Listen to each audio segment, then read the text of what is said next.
Hi, my name is Nate, and today I'm going to show you how to make the perfect grilled cheese sandwich.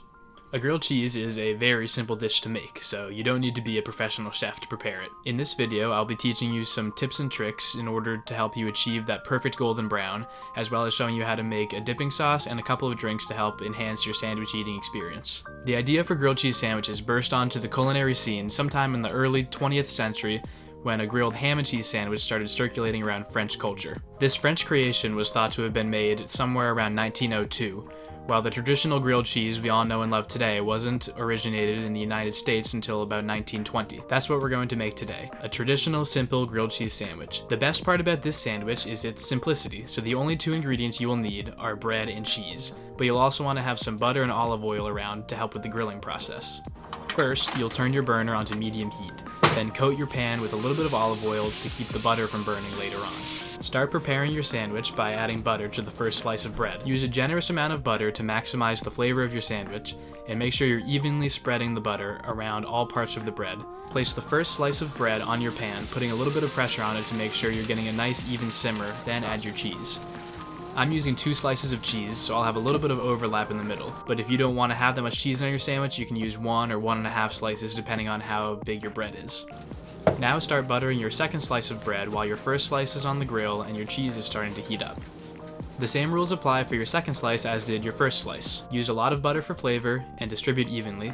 Just make sure that you use about the same amount of butter on the second slice as you did the first. You can even pre-portion your butter beforehand to make sure you're being extra precise. Now you can place that second slice on the top of your sandwich, and since the grilling is underway, you can start preparing your sauce. It can't be stressed enough how important it is to keep constant attention on your sandwich while it's on heat. I won't be cutting back and forth for the purposes of this video, but when you're doing it at home, you have to make sure you're paying really close attention because the line between golden brown bread and burnt bread is very thin. So pay close attention to the pan, remembering that you can let your sauce sit as long as you want, but you don't have that same luxury with your sandwich. Your sauce is going to consist of ketchup, mayonnaise, mustard, hot sauce, and relish. First, add a healthy portion of mayonnaise. I'm doing about 2 spoonfuls, and sorry to all my mayo haters who might be grossed out by that, really missing out.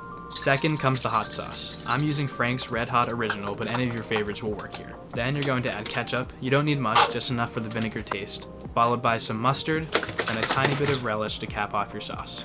Mix well until you get that nice consistent salmon color throughout the sauce. If you don't like any of those ingredients in particular, you can leave them out of the sauce without completely ruining it. The 2 most important ingredients are the mayo and the hot sauce. I just kind of like to add the other ones because they have flavors that I like. Once your sauce is complete, it should be about time to flip your sandwich. You can take a peek under the corner of the bread, and if you're satisfied with the color, then you can flip it and let the other side grill.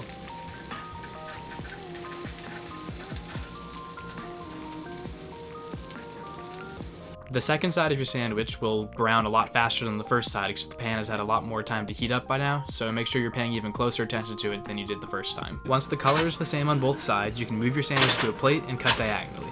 If you don't cut diagonally, it won't taste as good, scientifically. Also, if you cut it straight up and down, you might just be kind of insane.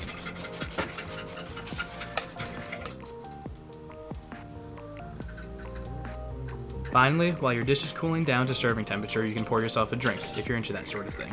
With my grilled cheese tonight, I'll be having a Dark and Stormy, which consists of spiced rum, ginger beer, and a bit of lime juice. For my Dark and Stormy, I'll be using 2 ounces of rum, an ounce of lime juice, and a generous pour of ginger beer.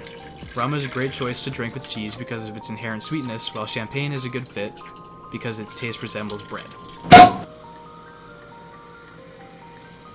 Now that all aspects of your meal are complete, all that's left to do is eat. Thanks for watching.